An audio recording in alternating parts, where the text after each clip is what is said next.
primero, buenas noches, bienvenida. ¿Cómo mira esta participación, esta suerte de papelones internacionales? Ahora vamos a seguir viendo algunas de las barbaridades que hizo y que dijo Alberto Fernández. Trató de marginal a un senador republicano de los Estados Unidos, después casi le pedía de rodillas que Biden lo ayudara cuando ha sido durísimo él. Se hacía el Che Guevara aquí en la Argentina, duro contra el Fondo Monetario, y hoy era un corderito que le pedía por favor. Pero la quiero escuchar, diputada Banfi, que dice buenas noches. Hola, buenas noches. Sí, muchas gracias por la invitación. La verdad a mí también me llamó la atención cuando hizo ese comentario, porque coincido plenamente con el diagnóstico que hace Débora acerca de cómo funciona la institucionalidad en países como los de Estados Unidos, que casi siempre no hablan de otras administraciones con otros mandatarios, ¿no? Yo creo que ahí o hubo un problema de traducción, o como siempre nos tiene acostumbrados el presidente, en pocos días vamos a tener una desmentida, como ha pasado con el Papa, como ha pasado con otros mandatarios, que la verdad es fulbito para la tribuna, nada más. Está bastante claro, ¿no? Hablando de eso, hablando de esa irrespetuosidad, de creerse que está en la interna argentina, en el chiquitaje, el presidente de la Nación tuvo palabras para un senador nacional de los Estados Unidos, nada menos que Ted Cruz, de una manera bastante, yo diría, extraña. Fíjese lo que planteaba. Cuando le preguntaron, fíjese lo que opinó sobre Ted Cruz. Un senador republicano, Ted Cruz, presentó un proyecto de ley pidiéndole al gobierno de Biden que investigue a la vicepresidenta Cristina Kirchner y a otros funcionarios de su gobierno para determinar si deben ser sancionados por corrupción. Quería preguntarle si usted cree que la situación judicial de la vicepresidenta puede ser un problema en la relación bilateral con Estados Unidos, y si había hablado con el presidente Biden acerca de Cristina Kirchner y la corrupción en la Argentina. Gracias. No, el presidente Biden obviamente no tocó para nada ese tema, que es solamente producto de un delirante político de los Estados Unidos. Marginales políticos hay en todos lados, también en los Estados Unidos.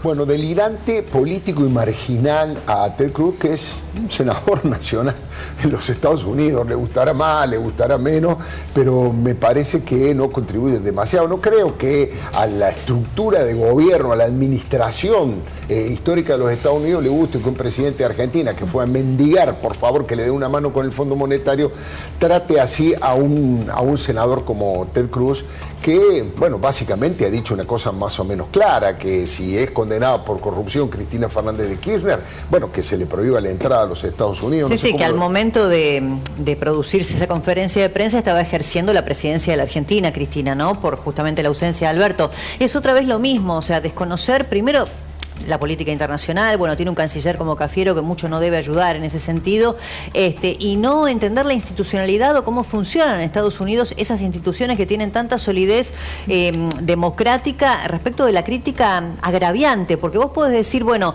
no comparto esas declaraciones, o me parece que un funcionario o un legislador de los Estados Unidos no debe inmiscuirse en una justicia que es independiente como la Argentina, lo que quieras.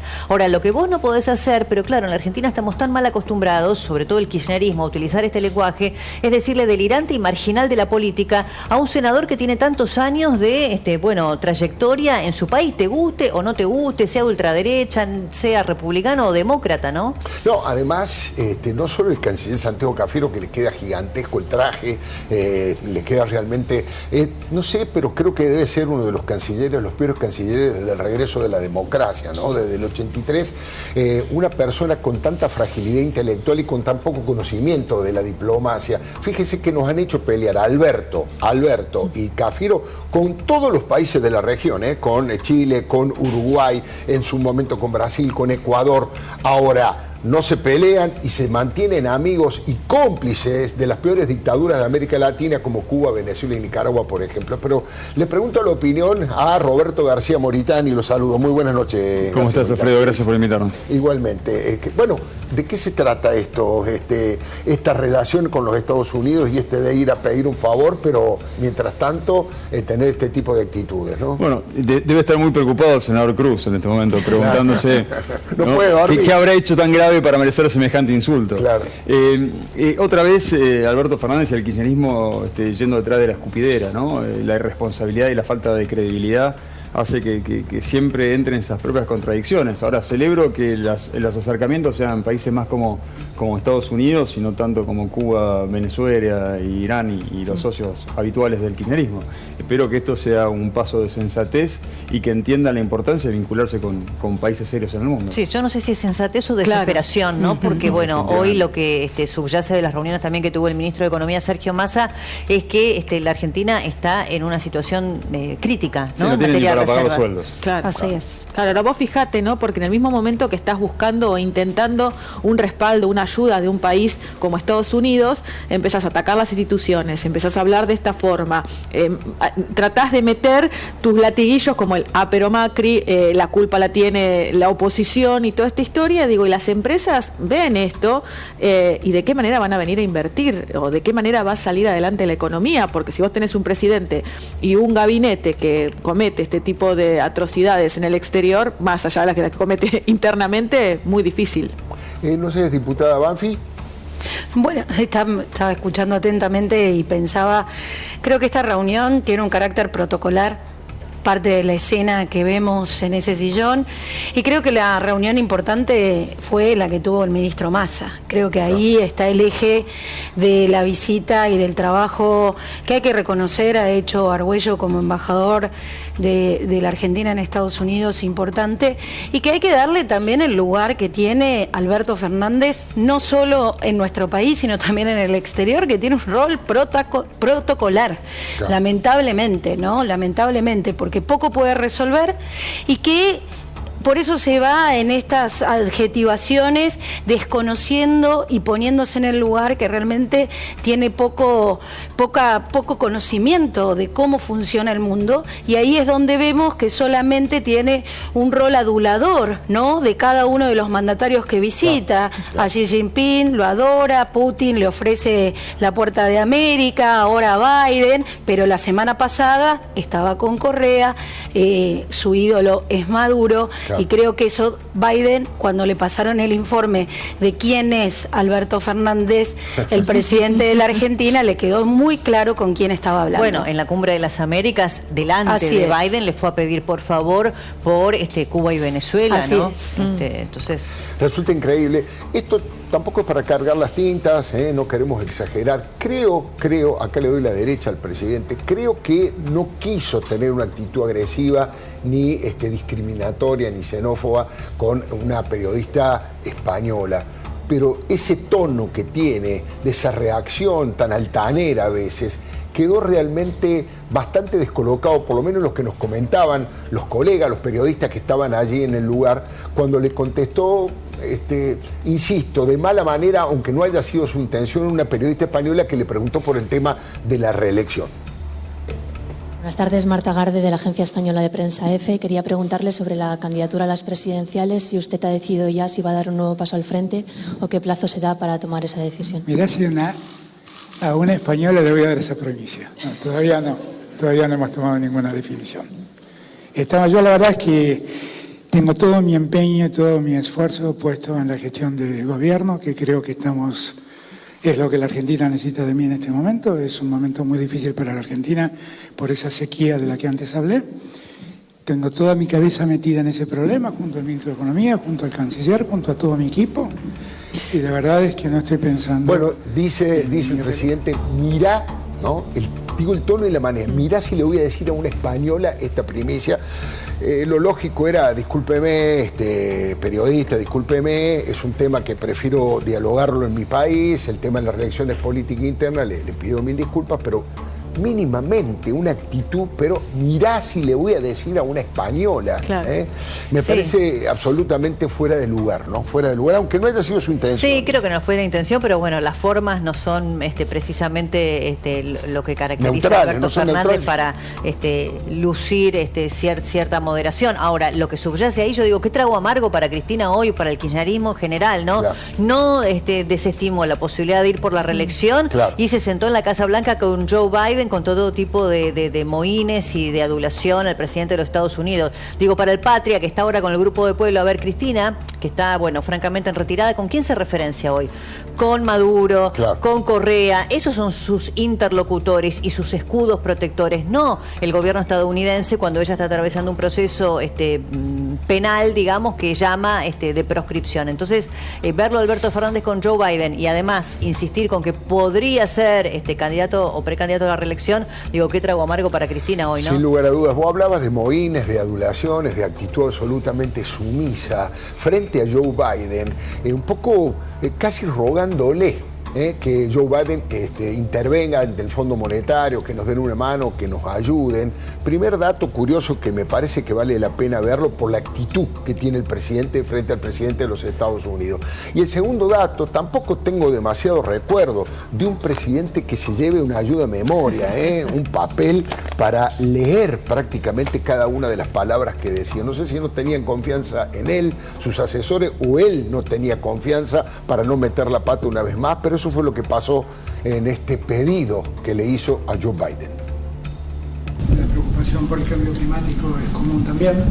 We also share a concern with regard to climate change. Usted sabe que la Argentina está padeciendo la peor sequía desde 1929 que su historia registra. Argentina, you may know, is going through the worst drought on record since 1929. Esto ha complicado mucho nuestra economía. Which has very much complicated our economy. Y esa nueva realidad se la estamos planteando a los organismos de crédito. And this situation is something that we are discussing with the financial institutions. Así que espero que nos sigan acompañando como estuvieron hasta ahora. So we certainly do look forward to your continued support the way we have. Nada. Bueno, ahí mi papel decía, y les pido que nos sigan acompañando, casi se yo sé que se olvide, sonríe. ¿no? Entre paréntesis decía, sonría. Sonría después de decirle que nos sigan acompañando. Igual a propósito de los temas que decía Karina de traducción, eso sí que no puede ser problema para la delegación argentina porque el traductor es Walter Kerr, un profesional. Es un genio. Intachable, indiscutido, que lleva años trabajando Sí. para los distintos gobiernos argentinos, que es un profesional de primerísima línea. No, y eso tiene que hacer. Tiene que tener un traductor, hablar en su idioma, Sí. que traduzca a otro, se hubiera ahorrado el papelón el canciller si lo hubiera sí, sabido, claro, ¿no? claro. Tratando de- Ahora, lo que me da pena a mí es que no puede salirse de ese personaje tan maleducado, ¿no? No puede nunca estar a la altura de las circunstancias, pasar por arriba de los problemas, mostrar algo de altura. Nos deja a la Argentina mal parada en cada oportunidad que tiene, no zafa de una. Yo creo que quiere ser un émulo de Néstor Kirchner. Sí, Viste que Néstor tenía esa cosa de cancherear, Sí. de, Claro. bueno, Che Rey, ¿te acordás? Es No, muy y famoso cuando lo le de puso Rey la Juan mano Carlos. sobre la rodilla a Bush. Claro. Pero alguien Ay, que le sí. avise al presidente que no tiene carisma, que no le Claro. sale, que no es gracioso. Sí, la gente ya se dio cuenta en las encuestas. No, pero me parece que la gente lo se dio misterioso, cuenta. Alfredo, es que no se dé cuenta él. Claro, es Sí. bastante triste y creo que habla esto, ¿no? De este tema, no quiero ser tan ofensivo, voy a usar una palabra antigua para que no sea tan ofensivo. Alberto no era tan badulaque como, digamos, como es ahora. Hay algo que ha ocurrido en su cabeza, producto de la tensión de ser presidente, tal vez producto del acoso psicológico al que lo somete Cristina todo el tiempo, hablándole en la nuca, mandándole a decir, tal vez porque ha sido el presidente más humillado de la recuperación democrática por su propia fuerza. Que el que trajo al borracho se lo lleve, que si se levanta Kirchner lo va a sacar a patadas usted ya sabe dónde, que es un mequetrefe, que no gana ni un campeonato de figurita. Todo eso se lo dijo no duros opositores y halcones, sino se lo dijeron sus propios compañeros del Frente de Todos. Tal vez eso también lo ha sacado un poco de quicio. Y además la memoria corta, que se cree que cuando se hace el guapo y dice cosas acá en la Argentina, allá no se enteran, en Estados Unidos no se enteran porque se manejan con fax todavía, se manejan con teléfono fijo, no llegan las informaciones de que Alberto Fernández es un durísimo combatiente revolucionario contra el Fondo Monetario. Fíjese. Pero saben que hoy les estoy diciendo a ustedes que la infraestructura va a seguir creciendo, que la educación no va a caer, que la inversión en ciencia y tecnología se va a mantener, que los cuidados que necesitan los sectores más humildes seguirán en pie y que nadie va a doblegar nuestro deseo y nuestra definición de seguir creciendo. Lo puedo hacer porque discutí durante 2 años con ese mismo Fondo Monetario internacional que yo desprecio tanto como todos. Con ese mismo Fondo Monetario Internacional que yo desprecio tanto como todos, por supuesto se ganó el aplauso allí de la tribuna. No sé si ese doble, triple discurso, diputada Banfi, lleva a algún lado, al revés, lo lleva a que sea un fenómeno incomprensible, a que cada vez tiene menos peso nacional e internacional, ¿no? Mira, yo estaba pensando recién, hoy vino el jefe de gabinete de ministros al Congreso, hace un ratito terminamos, y en su discurso de apertura, su rendición de cuentas, Rossi jamás nombró al presidente. Claro. Y debe haber nombrado aproximadamente 8 veces, 10 veces a la vicepresidenta. Yo creo que la inseguridad, esa soledad que hoy se encuentra este presidente, hace que no tenga este estilo, ¿no? Esta impostura que nosotros, que recién decía Roberto, le vemos, ¿no? Y entonces va acomodando el discurso según el interlocutor que tiene, porque es parte de la inseguridad que maneja, en donde, bueno, si hay que hablar mal del Fondo Monetario Internacional, hacemos los actos de derechos humanos en el CCK, claro. Y cuando nos toca la semana que viene disfrazarnos de cipayos, bárbaro, vamos con eso y listo. Ese es el presidente que hoy tenemos. No puede disimular su debilidad, no la puede disimular. Exacto. Parece la película de Woody Allen, Selig, ¿no? Eso de que se va transformando en el personaje que tiene como interlocutor y le dice a todo el mundo lo que quiere escuchar. Lo que pasa es que eso en política puede llegar a algún tipo de, entre comillas, éxito, digamos, cortito, muy de corto plazo. Pero después lo que está pasando con las encuestas es insisto, no solo es el peor presidente desde el retorno de la democracia, sino que, como bien dijo Fernanda Vallejo, no puede ganar ni a las figuritas. Insiste con ese mecanismo. No sé cuál es el objetivo, ¿no? No sé cuál es el objetivo porque son pegarse tiros en los pies, Roberto. Vos hablabas de todos los destratos que tuvo su propio espacio con él, las traiciones, las deslealtades. Yo creo que también le hizo mal en su momento la imagen positiva que tuvo. Yo creo claro. que se la creyó. Se mareó, claro. Se la creyó una persona que claramente nunca ha hecho otra cosa que rosquear en su vida, claro. y lo ha afectado mucho, ¿no? Creyó que ese estilo, esa forma, ese tipo de características le podía llegar a algún tipo de buen puerto y a las luces están que fue un error. No, y a pesar de lo que haga, ¿no? A favor de Cristina, claro. Digo, de todo lo que él vaya a hacer, nunca consigue la aprobación de Cristina y de todo el kirchnerismo, ¿no? No solamente esto, y que termina siendo sostenido, apoyado por la oposición, porque si no, si hubiera sido por los propios, hoy no estaba Alberto en el mandato. Y sacaban el no, pero a ver, en el marco de la Constitución y tratando de que termine un gobierno. Totalmente, absolutamente. No porque lo único que quiere lo único que quería de Alberto era que logre su impunidad. Claro. No se la pudo entregar, no sirve para nada. Claro. Exactamente. Así Mira, si estamos hablando en términos delirantes de algunas posiciones de Alberto, ni le cuento cómo se cree sus propias mentiras Cristina Fernández de Kirchner. A esta altura también es preocupante, yo diría hasta desde lo psicológico, porque creer que el atentado contra ella, el atentado absolutamente repudiable, ¿tiene algo que ver el norte, los Estados Unidos, la CIA? Ese es el sueño de Cristina. Ella no está a la altura de que 4 marginales hayan intentado un asesinato. ¿Cómo va a pensar eso cuando se autopercibe como una líder gigantesca? Tiene que ser la CIA por lo menos, los Estados Unidos, Ted Cruz. Es increíble que piense que pasa eso, ¿no? Que los Estados Unidos le dan orden a los copitos y los copitos le intentan matar. Primero, que es un delirio absoluto, ahora lo va a contar Débora Plager con detalle. Pero segundo, supongamos que sea cierto que los Estados Unidos que mataron a Bin Laden le hubiesen querido hacer algún tipo de atentado, iban a mandar un copito con un revólver que no le sale la bala. No cierra nada, Cristina. Débora Plager lo explica con detalle. Sí, claro, vos hacías referencia a esa famosa conferencia en donde Cristina dijo justamente en los Estados Unidos, si me pasa algo, miren al norte. Bueno, había que mirar al norte de la ciudad de Buenos Aires, ¿no? Ahí a Juncal y Uruguay. Pero hoy pasó algo muy relevante desde el punto de vista político, Alfredo, porque el presidente logró, bueno, su mayor objetivo, te diría yo, desde que llegó a la presidencia, que era ser recibido en la Casa Blanca por el presidente de los Estados Unidos, mérito de Argüello, claro, pero 36 meses de trabajo para lograr esta fotografía. Y anoche decíamos o especulábamos con la posibilidad de que en el Patria, bueno, no caiga del todo bien, ¿no? Verlo a Alberto Fernández en este momento de interna tan feroz, ni relegar la posibilidad de ir por la reelección, ni buscar de manera tan vehemente esta fotografía con el presidente de los Estados Unidos. Media hora antes del encuentro previsto entre Alberto Fernández y Joe Biden, Cristina Kirchner sacaba este hilo de tweets.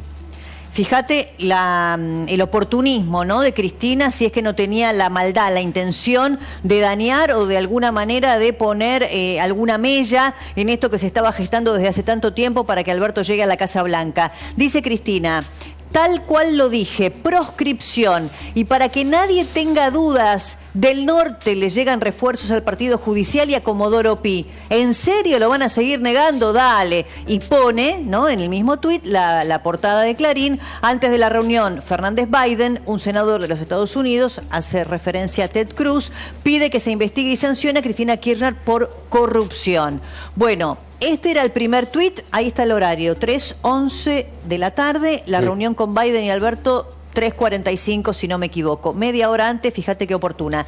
Y en el mismo hilo de tweets pone lo siguiente, algo que vos recién adelantabas e interpretabas muy correctamente. Por si todo esto fuera poco, dice Cristina: 5 días antes de que intenten asesinarme, el senador Ted Cruz había pedido sanciones en mi contra por las acusaciones del fiscal Luciani. Como verás, todo hace juego con todo. Bueno, dos delirios, uno atrás del otro, ¿no? Primero, como vos decías, ella necesita que el intento de magnicidio tenga, bueno, algún autor intelectual de envergadura y no unos lúmpenes del conurbano bonaerense. Y paralelamente también creo que tenía la intención de hacer ruido en la reunión que tanto buscó Alberto Fernández y hoy le dio dos disgustos. No solamente se reunió con Biden con todo tipo de alabanzas, sino que en la pregunta, en la conferencia de prensa de la colega española, no declinó, no desestimó la posibilidad de ir por un nuevo mandato.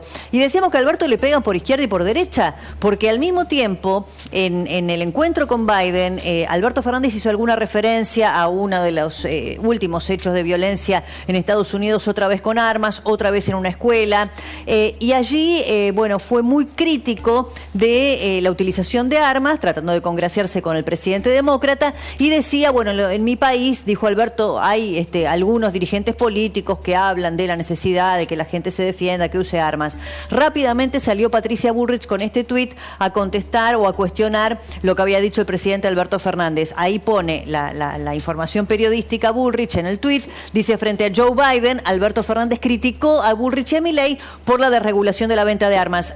Alberto Fernández no los nombró, pero aludía a ellos, ¿no? Entonces dice Bullrich: presidente, sáquele las armas a los delincuentes y asesinos, póngase del lado de los ciudadanos y de las fuerzas de seguridad, no de los criminales. Bueno, estas son un poco las derivaciones políticas del encuentro entre el presidente Alberto Fernández y el presidente de los Estados Unidos, Joe Biden. Yo creo que es el primer capítulo, ¿no?, de una interna que no termina.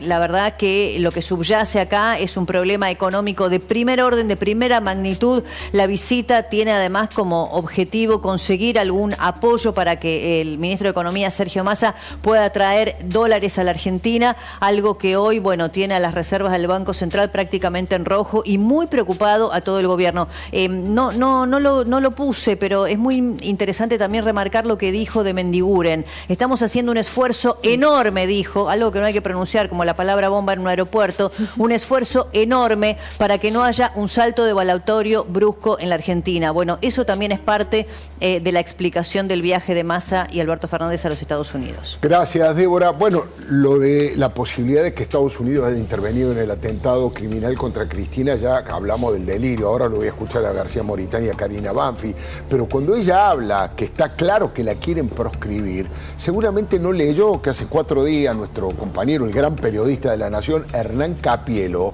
explicó que la casación ya tomó la decisión y comunicó que no va a tratar el tema de Cristina, estamos viendo el título, no va a tratar el tema de Cristina hasta el año que viene. Es decir, que no tiene ninguna chance de ser proscripta, salvo que Cristina en realidad lo que esté renunciando no es a una candidatura, sino a una derrota claramente. Pero bueno, no sé, García Moritán, ¿qué opina de esto, de esta actitud de Cristina en los dos planos? Es una delincuente condenada por corrupción, que no va a asumir nunca su culpa, tiene una negación con la realidad brutal, prefiere inventar cualquier tipo de historia a costa de la miseria de su propio pueblo. Se va a ir radicalizando a medida que esto se vaya convirtiendo en una realidad. Por lo que estoy viendo con esta noticia, tenemos tiempo todavía el año que viene. Pero si hay algo que no es Cristina, es proscripta.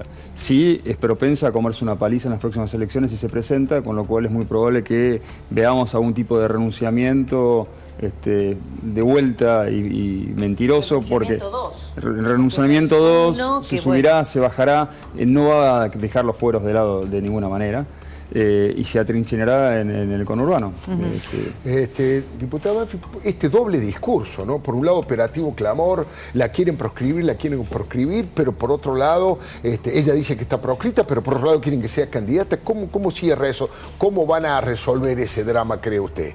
Primero, me parece una locura, en el orden de la joda, involucrar al Senado de los Estados Unidos o algún integrante del Senado de los Estados Unidos en alguna maniobra como puede ser el intento de magnicidio que tuvo la vicepresidenta. La verdad yo creo que no está bien de la cabeza, o sea, y creo que tienen todo pensado, que esto es parte del relato, ¿no? Vamos abriendo las piezas unas por una, decimos que está proscripta, hacemos la campaña clamor y vamos viendo cómo el humor social va tendiendo a mejorar los números, quizás, que necesita el kirchnerismo para mantener algún tipo de bastión o de núcleo duro que ellos necesitan justamente para sostener la impunidad. Mientras tanto, castigamos a la Corte y salimos a buscar que efectivamente han circulado videos en donde hay gente,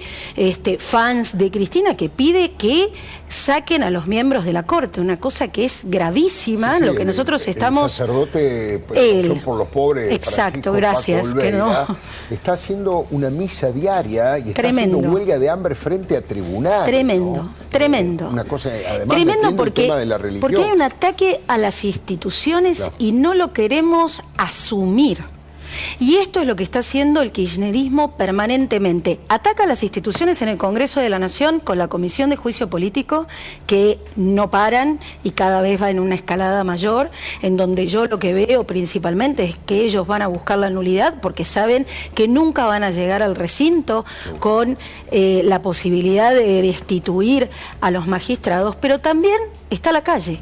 Y ahí hay un peligro inminente de lo que necesita el kirchnerismo para sostener su impunidad, el caos. Vos recién decías la presentación del jefe de gabinete que no habló de los problemas de la Argentina, sobre todo los problemas económicos. Roberto, bueno, vos habías hablado del dólar, hoy yo mencionaba lo que decía de Mendiguren, ¿no? Que hablar de devaluación en la Argentina, digo, como la palabra bomba en un aeropuerto, dijo, estamos haciendo todo lo posible para evitar un salto devaluatorio brusco. Débora, 100% de inflación es una devaluación del 50%. O sea, estamos devaluando segundo a segundo. Lo que ellos sean unos mentirosos y construyan narrativas de absolutamente todo es una cosa que los demás queramos reconocérselos o no, es otro tema. En Argentina se viene devaluando al 100% de inflación todos los años y este año va a ser mucho peor.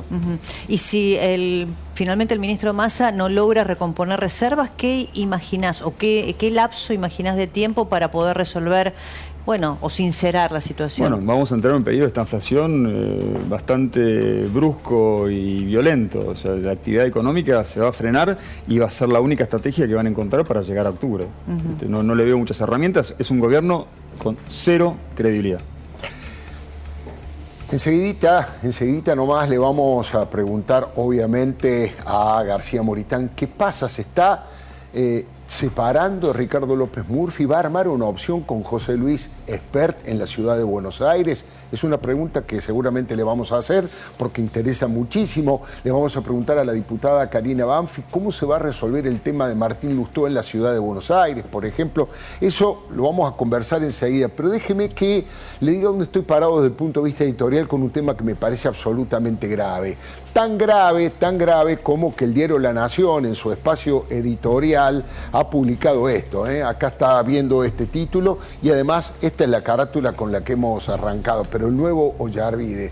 Mire, el diario La Nación en su editorial asegura que el juez Marcelo Martínez de Giorgi es el nuevo Ollarvide, que protege a Cristina y a otros corruptos en la causa de los cuadernos de las coimas K.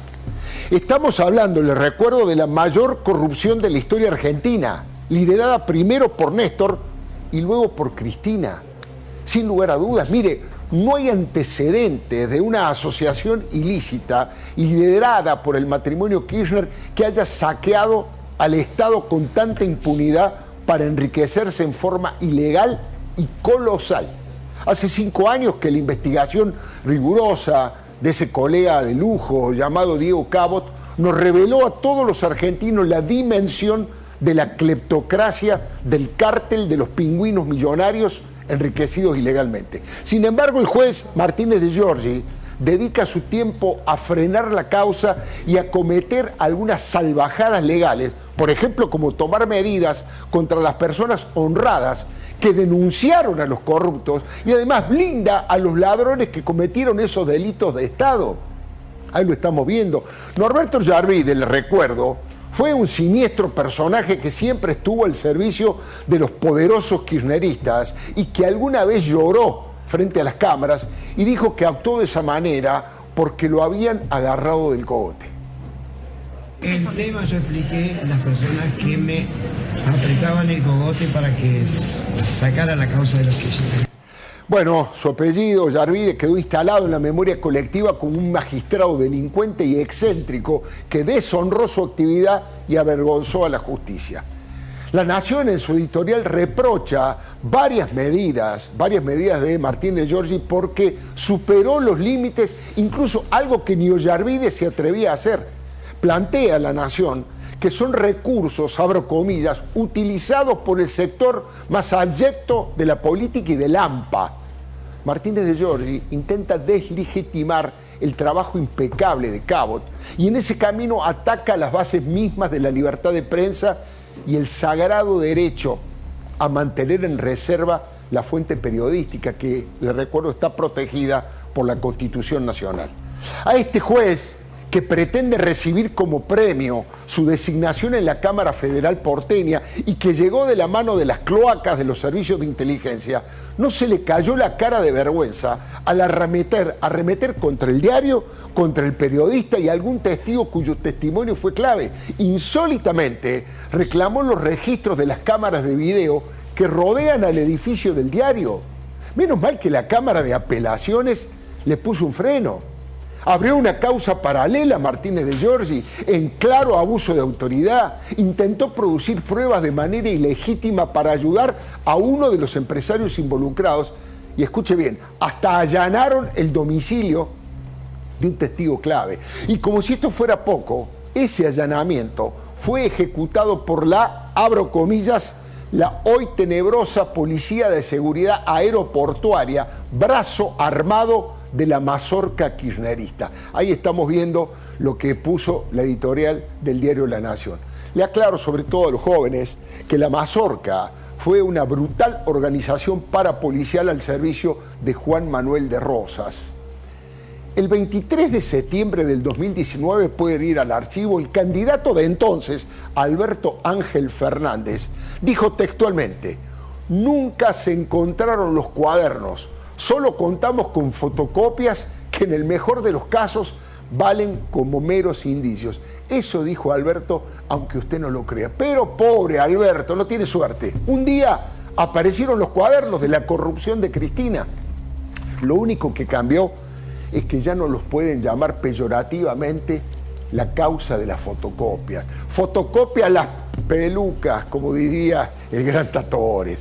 Están los cuadernos, las pruebas físicas de papel y de cartón, la letra peritada del chofer Oscar Centeno, que escribió prolijamente y minuto a minuto la crónica del robo del siglo en la Argentina.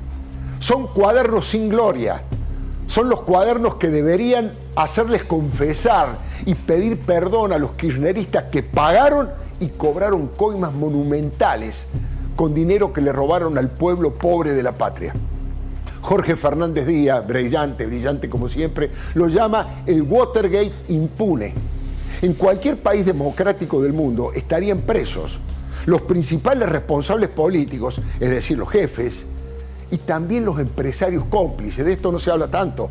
El latrocinio está absolutamente probado por las confesiones ante los expedientes de 31 imputados colaboradores con testimonios y pruebas documentadas, que además fueron ratificadas por la Cámara Federal, que confirmó su validez jurídica.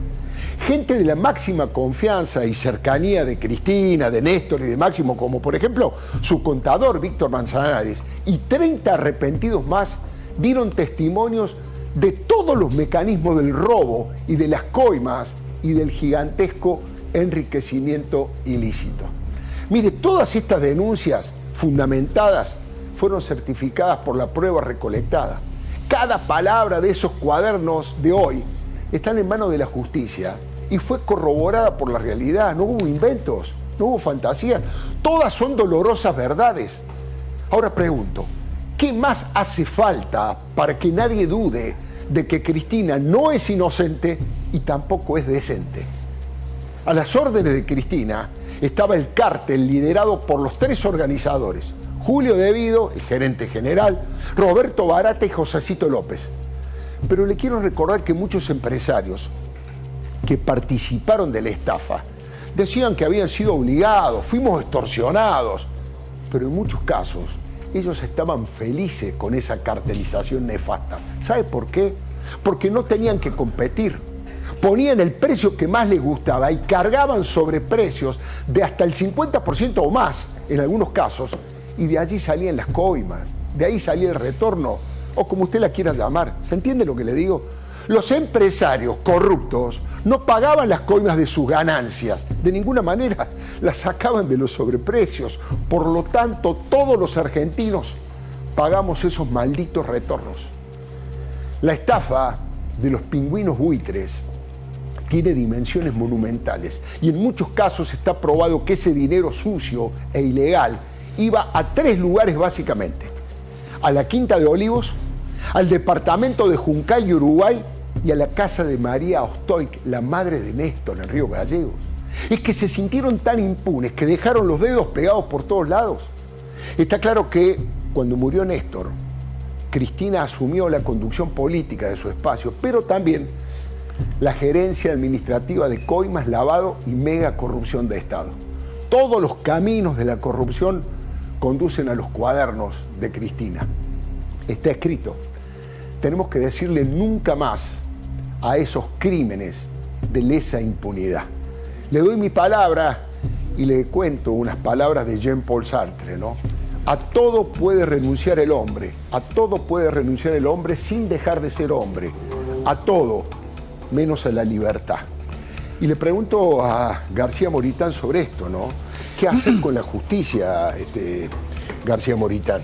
¿Qué hacer con la justicia? Primero, aclarar algo que me parece que es central, que es que la corrupción es rutas en mal estado que generan accidentes y muertes, claro, es colegios sin calefacción y techos que se caen donde van nuestros niños y niñas. Es la dimensión cotidiana de la corrupción. Es una familia argentina que no tiene agua, ¿no? Claro. El nivel de maldad de este acto de crimen, que es el robo de los fondos de los argentinos, en general termina afectando siempre a los que más lo necesitan. Claro. Esto es importante también aclararlo. Y ahora, permitime decir algo en relación a la enfermedad y la locura de nuestros políticos. Sí. Hay algo que en algún momento, cuando estemos un poco más tranquilos, vamos a tener que replantear, que es el sistema electoral y estos calendarios ridículos a los que nos someten a todos los argentinos. Totalmente de acuerdo. Mirá, yo tengo poca experiencia en el tema, pero ya lo pude notar. El año antes de las elecciones están todos rosqueando para ver qué oportunidad oportunidad van a tener el año electoral que después van a estar en campaña. O sea, siempre están trabajando por su propio ombligo. Claro. Nunca poniéndole prioridad a los temas que tenemos que resolver. Por eso ese nivel de ego y narcisismo que yo veo en la política, y mirá que he caminado caminos de egos anchos y autoestimas bajas, pero como lo hay en la política, nunca lo vi en mi vida. Decir la paso y la de medio término. Pero y no tanta... termina nunca, y están todo el tiempo hablando de ello. ¿Cómo haces vos para ponerle foco a lo importante y al resto de las personas, a los que más lo necesitan, cuando lo único que te importa es el lugar que vas a ocupar? Diputada Banfi, de la justicia, ¿qué se puede hacer? Se supone que ustedes integran Juntos por el Cambio y según las encuestas, yo creo poco, pero da la sensación, y uno lo presiente, que tal vez les toque ser gobierno el año que viene. ¿Qué hacer con esta justicia que está sembrada en muchos casos de jueces como Martínez de Giorgi, que son más jueces militantes que magistrados íntegros, ¿no? Hay una cosa clave que le falta a la justicia, que es transparencia. La justicia está al margen de la ley. Por ejemplo, la ley de acceso a la información pública, que nosotros en Cambiemos promovimos e impulsamos en el 2017, claro. La justicia se apartó y dijo, nosotros vamos a dictar nuestras propias reglas de cómo vamos a administrar el acceso de los ciudadanos a la información pública. Entonces ahí hay un punto clave, porque, como decía recién Roberto, la corrupción y el secretismo es lo que permite que haya intereses que se contraponen a saber la verdad, a impartir justicia, que es para lo cual necesitamos que funcionen estos jueces. Y por el otro lado también un compromiso de la política, del Senado de la Nación, que tiene que nombrar más jueces y cubrir todas las vacantes que hay, porque en esa proliferación, bueno, vamos a poder detectar aquellos jueces que son buenos y algunos jueces que deberían ir a jury, y ahí también mejorar mucho la calidad de trabajo que tiene que tener el Consejo de la Magistratura, una institución que el kirchnerismo en todo este tiempo se ha encargado de vapulearla. Sin duda. No sé qué opina, es abogada y además especialista en el combate a la corrupción, nuestra Dibu Martínez. Me va a quedar eso, me va a quedar ese sobrenombre. La Dibu es que es fea justo. Bueno, lo acepto. A ver, mira, yo creo que la clave para todo esto siempre es lo mismo, partimos del mismo comienzo y llegamos al mismo destino, que es la impunidad, ¿no? Y yo te voy a contar un ejemplo en relación a esto. Vos sabés que cuando me tocó investigar a Lázaro Báez, en un momento se acerca un grupo de personas muy preocupada porque Lázaro Báez había utilizado la única ambulancia que había en el pueblo para dejarla en el obrador para, bueno, si existía o había algún problema. Él se sentía tan impune que no solamente robaba o se quedaba con estos retornos y había llegado a comprarse una gran cantidad de propiedades, sino que consideraba que la ambulancia, o sea, que los recursos de un determinado lugar también le correspondían. Eso es la impunidad, y lo que pasa en la justicia es exactamente lo mismo. ¿Por qué? Porque los jueces, a ver, son nombrados por políticos, son sancionados por políticos, están todo el tiempo vinculándose con los políticos, y si un político se cree impune, que en definitiva tiene un mandato de 4 años, a ver, con esto no estoy diciendo que los jueces haya que implementar el sistema que quiere Cristina, pero digo, un juez que es vitalicio su cargo y que la verdad que depende también de los políticos a los que tiene que investigar. Bueno, es todo este circuito de la impunidad. Sí, el Poder Legislativo que también podría avanzar, sé que se necesitan número y consensos, por ejemplo, ley de ficha limpia, por ejemplo, la tipificación penal del delito de corrupción, que, corregime vos, no está en nuestro Código Penal, digo, hay para hacer también. Bueno, se estima que el año que viene, si más o menos alguna de la mayoría de las encuestas, digamos, dan en la tecla y dicen lo cierto, tal vez tengan el año que viene, en el próximo Congreso, mayoría para llevar adelante estas cosas, ¿no? Veremos si lo pueden llevar adelante. ¿Qué pasa con Ricardo López Murphy? ¿Se va a asociar a José Luis Esper? ¿Es un invento? Al lado de todo esto, nada. Imagínate. No, pero digo para que la gente sepa, va a haber una opción liberal en la ciudad vinculada a Esper, que va a encabezar usted. Republicanos Unidos viene y se mete dentro de Juntos por el Cambio para ser la alternativa liberal. Nosotros vamos a abrazar a todos los que quieran formar parte de esta gran coalición que tiene un objeto que es bien claro y bien concreto, que es enfrentar electoralmente al kirchnerismo. Nosotros queremos ganarle por la diferencia suficiente como para que desaparezca como espacio político y creo que la mejor manera es abriéndole las puertas a todos los liberales que se quieran sumar. Ojalá lo haga José Luis, ojalá lo haga Javier Milei, ojalá lo hagan todos aquellos que quieran realmente empezar a solucionar parte de los problemas que tenemos. ¿Pero usted va a seguir, digamos, orgánicamente con López Murphy o va a armar una movida con el experto en la ciudad? No sé por qué me contaron eso, te lo pregunto porque no sé si es cierto. A ver, Alfredo, yo no le escapo de ninguna pregunta y la realidad es que hubo una desinteligencia de la comunicación y hay mucho por conversar, pero Ricardo López Murphy es una figura muy importante en nuestro espacio, tiene mucho por aportar y lo voy a acompañar en toda la decisión que tome. ¿Cómo se va a resolver el tema Lustó, Jorge Macri en la ciudad? Si digamos, no tiene Lustó lo que está necesitando, ¿usted cree que el radicalismo en la ciudad de Buenos Aires puede romper Juntos por el Cambio? Mira, hoy justamente Martín Lustó salió a ratificar sus intenciones de competir y ahí quiero decirte algo que tiene que ver con el rol que está cumpliendo hoy el radicalismo dentro de la coalición, de lo que venía de ser el radicalismo durante toda la década del 2000 y cómo hoy nos sentimos mucho más fortalecidos para salir a competir con buenos candidatos. Lo mismo nos pasa en la provincia de Buenos Aires con Maximiliano Abad para la candidatura a gobernador y eso nos da una centralidad y una musculatura para generar un gobierno de coalición donde haya fórmulas mixtas, donde podrá ser integrado también por nuevos actores como los liberales o Pichetto o todos aquellos que realmente compartan nuestros valores y aquellas propuestas que son fundamentales. Lo que yo vengo diciendo que es la restitución de la democracia. Tenemos que empezar de cero entre todos, convencer a una sociedad que nos va a tener que ayudar y nosotros como representantes de ese impulso poder buscar justamente ese bienestar que merece tener la gente en la vida pública. Bueno, ustedes quieren, los que no le quieren dar la boleta son los del PRO. El problema es vamos a ver, estamos conversando. Hay mucha conversación, eso es importante. Una de las ilusiones y una de las razones por la cual a mí me hubiera gustado competir en la ciudad en las PASO es para poder debatir con Martín Lustó. Me encantaría en algún momento tener un cruce con él. Hay que hacerlo. Hay que hacerlo. Ponerlo acá, todo lo que sea, estamos abiertos, todo lo que sea debate. Si nos invitan, estaría encantado de poder tener algún debate. Yo creo que va a aceptar, Yo creo que va a aceptar. Yo creo que debe estar dudando. En este programa no sé, mucho no le gusta el Lustó de este programa. ¿En serio? Pero bueno, sí, no le gusta. Qué pena.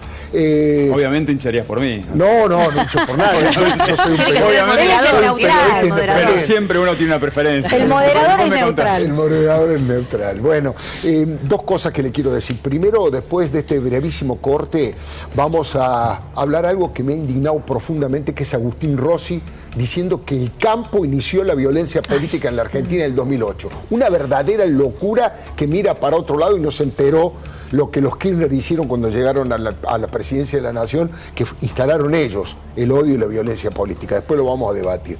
La otra información que le quiero dar es que ya está lista Viviana Canosa para su programa. Usted sabe que lo exitosa que es.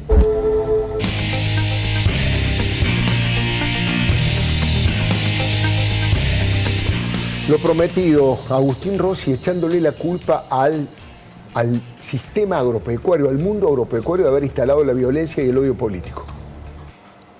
Para que haya existido alguien que le haya puesto el revólver en la cabeza a Cristina, existió antes una campaña de los discursos del odio. Los discursos del odio, la violencia política en la Argentina no empezó ahora, empezó muchos antes. Y yo no quiero traer discusiones pasadas, pero en el 2008, cuando fue el conflicto con el sector agropecuario, empezó la violencia política en la Argentina. Esa fue la primera vez, esa fue la primera vez que yo vi un cartel que decía yegua, refiriéndose a Cristina Fernández de Kirchner. Bueno, totalmente equivocado. ¿Usted estaba ahí, diputada? Sí, estaba ahí y me estaba contestando a mí, justamente, porque lo que yo le transmitía es que la verdad es un grave error confundir el discurso del odio con violencia política, con adversidad política, con linchamiento político que existe y que nosotros, los políticos, tenemos que mejorar justamente la calidad del debate y que nada tiene que ver con el discurso del odio que está condenado y que lo condenamos todos, obviamente, porque estamos hablando de una violencia estructural que tenemos que vencer como sociedad. Además, eso no comenzó en el 2008, señor Rossi, eso comenzó mucho antes. Fíjese esta nota que escribí en el 2006. 2 años antes, hay cuento que agarraron y le dieron una paliza a periodistas en Quilmes. Hay cuento que lo amenazaron de muerte a Joaquín Morales Solá después que Néstor Kirchner le atribuyó una nota falsa, donde decía que Joaquín había defendido a Videla y no era correcto y era una nota mentirosa. Ahí era cuando los Alberto Fernández de aquel momento llamaban a los dueños de los medios para que echaran a los periodistas independientes. Cuando llegaron Néstor Kirchner al poder, ahí comenzó la violencia y el odio político en la Argentina. 30 segundos, 20 segundos para García Moritán. ¿Qué quería contar? Para contarte una buena noticia, mañana la legislatura, una ley que impulsamos nosotros que va a simplificarle la vida de los ciudadanos en relación a la BTV y que pone sobre la mesa un debate que me parece que es muy interesante. ¿Cuál es el rol del Estado, ¿no? Y si el Estado tiene que tener el monopolio del control de algunas cosas. De algunas cosas. Muchísimas gracias. El lujo de siempre de trabajar con Débora Plager, con Silvina Martínez y por supuesto las gracias a García Moritán y a Karina Banfi. Y lo prometido, nosotros nos retiramos, pero usted se queda en la señal.